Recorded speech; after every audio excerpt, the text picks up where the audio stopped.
meminta kepada Allah itu bagian dari ibadah. Jadi kalau kita pengen dapat banyak pahala ibadah, doa aja yang sering. Karena berdoa itu adalah ibadah. Dan Nabi yang paling banyak berdoa itu salah satunya Nabi Ibrahim. Dan kita baca di dalam Al-Quran gimana doa-doa Ibrahim yang sangat luar biasa. Sehingga Ibrahim dikenal dengan istilah awwahun. Hamba yang awwah. Arti awwah itu da'a. Arti da'a banyak berdoa. Jadi kalau Ibrahim aja Allah sayang banget kepada beliau karena suka berdoa, berarti doa itu adalah ibadah. Dan Allah gak akan repot sama sekali kalau kita minta. Request kita sebanyak apapun ke Allah gak repot sama sekali. Bahkan kadang-kadang kita meminta sesuatu yang menurut logika kita udah gak mungkin, buat Allah juga bukan sesuatu yang berat. Gak akan Allah terganggu, kamu kalau minta ngira-ngira dong gitu. Masa minta sesuatu yang udah gak mungkin lagi dikabulkan? Enggak, karena ala kulli syai'in qadir, gak ada batasan. Allah maha kuasa atas segala sesuatu. Justru dengan meminta kita lagi belajar iman loh teman-teman. Meminta itu belajar iman. Kayak kita lagi mau jalan, naik kendaraan atau naik pesawat. Begitu dia mau take off, Bismillahirrahmanirrahim, ya Allah mudah-mudahan selamat kalau bahasa kita ya. Itu kan belajar bergantung ke Allah. Justru orang yang gak meminta ke Allah, gak bergantung ke Allah, itu istaghna, sombong. Memangnya kita yakin take off ini akan berhasil, akan sukses. Apalagi landing, itu lebih berat lagi tuh. Selalu deg-degan saya kalau udah landing. Apalagi kalau yang misalnya pesawatnya agak kecil, terus cuacanya gak bagus, landingnya sampai gak terlalu mulus gitu, itu kan resikonya tinggi. Sehingga pas lagi landing, doanya mungkin 3 kali lipat pas dari take off gitu. Kalau take off doanya subhanallah sakharana haza, kalau landing sampai yasinan, ayat kursi, ar-rahman. Kenapa? Karena bergantung kepada Allah. Loh kok pas lagi kayak gitu berdoa, ya ke siapa lagi coba? Kita berlindung, ke siapa lagi kita bergantung, ke siapa lagi kita berharap. Itu bagian dari iman. Jadi makin sering berdoa, kita makin sering belajar gantung, kayak manja gitu ke Allah. Dan emang harusnya kayak gitu, manja banget sama Allah. Ya Allah nih gimana ya? Ya Allah saya ada ini, ya Allah ada itu. Terus saja setiap hari itu laporan ke Allah. Dia dikit-dikit nge-mention Allah, dikit-dikit angkat tangan. Allah sayang banget sama hamba yang kayak gitu. Justru kalau hamba ngerasa, ini mah masih bisa dikerjain sendiri, ntar aja kalau udah susah baru minta sama Allah. Allah gak suka yang kayak gitu, itu bukan mandiri. Itu istaghna, sombong. Masuk hal yang sepele aja minta ke Allah. Nabi bilang, mintalah kepada Allah walaupun garam. Garam aja mau masak, minta ke Allah. Walaupun sederhana mungkin bahasanya. Ustadz, garam itu bukan minta ke Allah. Beli ke warung, ke Alfamart, bukan minta ke Allah. Mungkin beli bisa juga dapat garam. Dengan seizin Allah pastinya. Tapi kita jadi gak belajar iman. Kita jadi gak dapat pahala. Apa susahnya sih tinggal bilang, ya Allah ini kurang garam. Bismillah, jalan aja nyari garam. Dapat garam, ada 2 orang. Yang satu beli garam di warung tanpa bismillah, yang kedua beli garam di warung dengan bismillah. Dua-duanya dapat garam. Tapi yang kedua dapat plus pahala, iman, makin disayang sama Allah. Siapa tahu lewat masakan yang dia masak dengan bismillah itu rasa cinta Allah tanamkan dalam hati suaminya. Kalau belum punya suami, siapa tahu itu calon mertuanya. Kan kata Nabi, di balik nama Allah selalu ada kebaikan kan?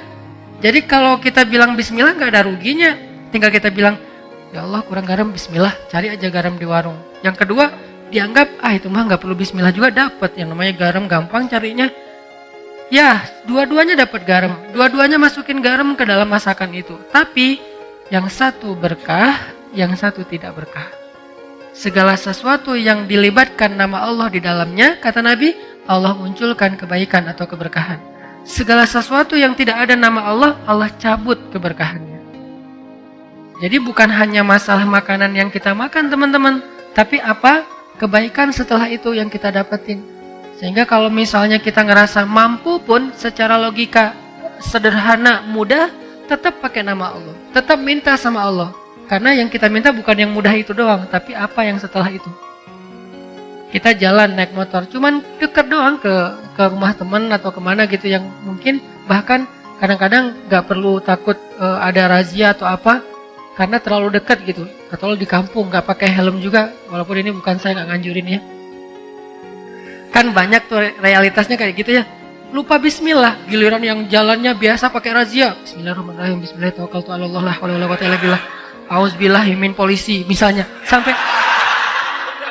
Sampai doanya macam-macam gitu kan ya. Kenapa? Karena dianggap itu beresiko. Giliran yang ringan-ringan enggak. Jangan lihat itunya doang, lihat apa setelahnya. Jangan-jangan pas kita nggak baca bismillah, emang nggak ada kejadian apa-apa. Tapi kita lupa, mungkin harusnya kita dapat kebaikan loh. Tapi gara-gara nggak baca bismillah, kita nggak dapat kebaikan. Walaupun nggak dapat musibah. Siapa tahu pas lagi kita jalan, harusnya tadi Allah udah naruh. Kayak kita main game kan suka ditaruh kayak bonus-bonus gitu, nyawa atau apalah ya. Terus kalau pas lewat, nyamber, dapat naik gitu nyawanya, dapat 1 strip, dapat 2 strip. Nah, kalau nggak baca bismillah, kita nggak dapat itu, tapi pulang tetap selamat. Akhirnya kita pikir, nggak ngaruh juga nggak baca bismillah. Nggak, jangan lihat kejadian itu aja, tapi lihat apa setelahnya. Siapa tahu, dengan baca bismillah, bukan siapa tahu sih, yakin. Dengan baca bismillah, kita dapat kebaikan. Yang kita min haitsu la yahtasib, yang kita nggak pernah tahu, nggak pernah duga. Yang kayak cerita saya dulu dapat, alhamdulillah beli rumah, gara-gara sholat asar di masjid Cihan Juang yang sekarang dekat rumah. Kenapa bisa kayak gitu? Mana saya tahu ada yang akan jual rumah di masjid lagi sholat asar. Kalau bukan karena Allah yang ngatur banget kan segala sesuatu teh. Jadi minta sama Allah. Berharaplah kebaikan-kebaikan sebanyak apapun dari Allah, itu nggak ngerugiin Allah. Sampai Nabi mengatakan, seandainya semua makhluk, semua manusia dari mulai Adam sampai manusia terakhir berkumpul sekaligus, lalu mereka semuanya meminta kepada Allah kebaikan dan pertolongan, maka Allah memberikan semua permintaan mereka dikabulkan satu persatu sesuai dengan hajatnya, maka semua itu tidak mengurangi kebesaran Allah, walaupun sekecil 1 tetes air yang dicelupkan dengan ujung jarum ke dalam lautan. Sama sekali nggak berkurang. Apa repotnya buat Allah? Ini berhal udah ngumpul semua. Bukan sealatif loh. Dari Nabi Adam sampai manusia terakhir. Ngumpul, numplek, semuanya ya Allah, ya Allah, ya Allah. Semuanya teriak.